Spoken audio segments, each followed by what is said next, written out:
2016년 12월 박근혜 전 대통령 탄핵소추안이 국회를 통과해 임기가 정지된 상태에서 천하이라는 중국 외교부 관계자가 한국을 방문합니다. 미국이 한국에 설치하는 고고도 미사일 방어 체계, 일명 사드 설치 결정에 대해 항의를 하기 위해서였습니다. 중국 입장에서는 자신들이 가장 두려워하는 미국의 군사적 압박을 용인해준 대한민국이 원망스러울 수밖에 없었을 텐데요.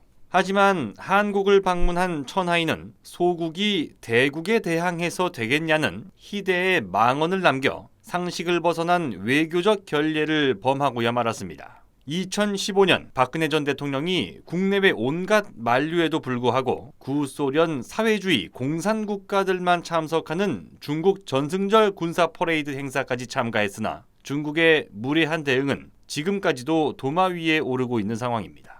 그렇다고 해서 우리가 한중 관계를 버릴 수 있는 입장도 아니라는 것이 근본적인 문제입니다. 지난해 말 요소수 대란에서 보는 것처럼 저렴한 인건비가 핵심이 되는 산업은 한국을 벗어나 중국이 생산기지화되는 경우가 많기 때문입니다.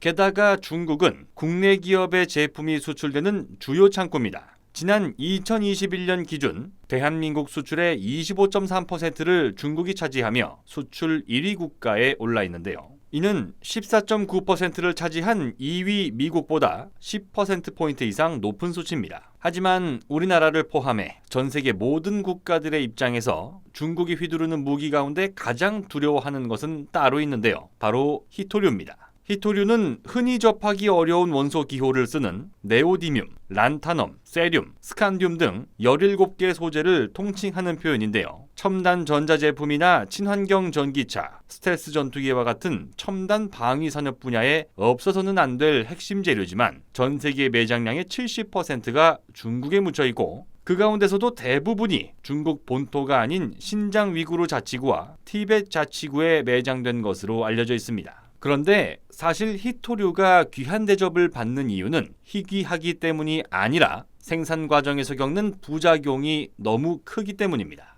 예를 들어 부유선별 방식으로 히토류를 생산하려면 광석을 부숴 가루로 만들고 물에 탄 다음 기포제와 포집제와 같은 화학물질을 써서 히토류를 공기방울에 달라붙게 해야 합니다. 또 히토류를 추출하고 남은 금속에는 우라늄이나 토륨과 같은 방사성 물질이 다량 섞여 있어서 별도의 처리 과정을 거친 후에 폐기물로 내놔야 합니다. 다시 말해 심각한 환경 오염이 발생한다는 의미가 됩니다.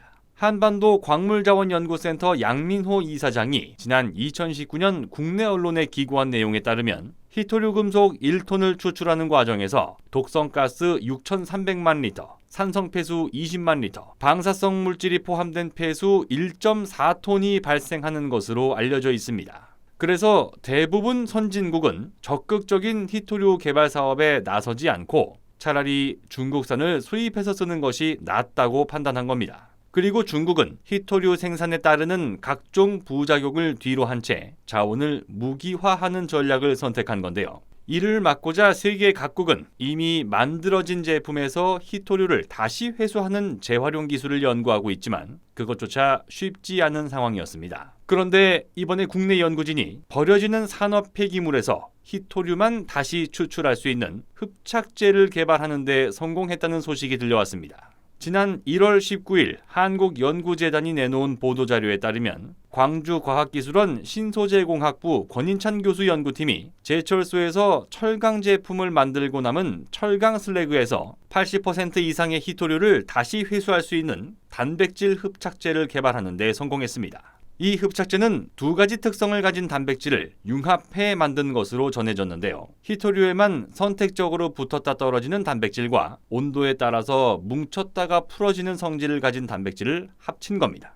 이 흡착제는 화학물질이 아닌 단백질 성분으로 자연 분해가 가능하기 때문에 환경을 크게 해치지 않으면서도 철강 슬래그에서 15종류의 히토류를 80% 이상 얻어내는 놀라운 결과를 보였습니다. 본격적인 상용화를 위해서는 단백질 흡착제 생산 규모와 적용 규모를 확대하기 위한 연구를 더 진행해야 하는 것으로 전해졌는데요. 자원을 개발하는 것은 인류의 과학 문명을 더 발전시키는데 반드시 필요한 행위일 수 있습니다. 하지만 환경 파괴를 수반하는 과도한 자원 개발과 그 자원을 무기로 정치적 영향력을 행사하는 것은 후세 인류에게 커다란 죄를 짓는다는 사실을 아직도 모르는 경우가 많은 것 같습니다. 희토류를 직접 캐내지 않는 대한민국에서 친환경적인 공법으로 산업 폐기물을 통해 희토류를 얻어낼 수 있는 길을 열었습니다. 아무쪼록 지구 환경 보전과 기술 문명 발전이라는 두 마리 토끼를 동시에 잡는 기술로 확대될 수 있길 기대합니다.